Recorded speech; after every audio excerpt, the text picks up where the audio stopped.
Thousands of kilometers from the communities hit hardest by Ebola, scientists in the United States are feverishly working to stop the outbreak. VOA's Carol Pearson reports from the headquarters of the Centers for Disease Control and Prevention in Atlanta, Georgia. This is the Emergency Operations Center at the Centers for Disease Control and Prevention, the CDC. It's here that workers track public health threats around the world. Since March, they've been tracking Ebola.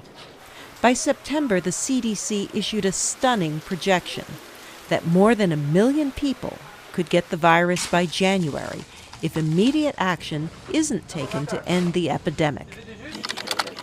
The experts in Atlanta provide critical information to those in the field, including the World Health Organization and governments in Liberia, Sierra Leone, and Guinea, the heart of the Ebola epidemic.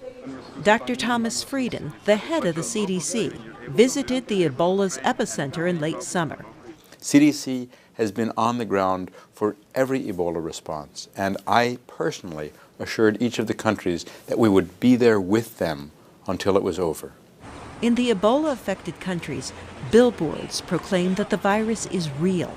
CDC communications specialists help countries teach people how to stay safe and what to do if someone has a fever, the first warning sign of Ebola virus. The CDC doesn't send doctors to care for the patients. Instead, it trains healthcare workers to do it safely. CDC is working in every aspect of the response in every country where the epidemic is present.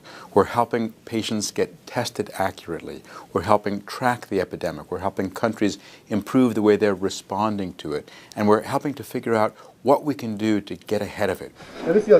While early care dramatically increases survival rates, there aren't enough treatment centers, and many people are turned away, left to wait or die outside.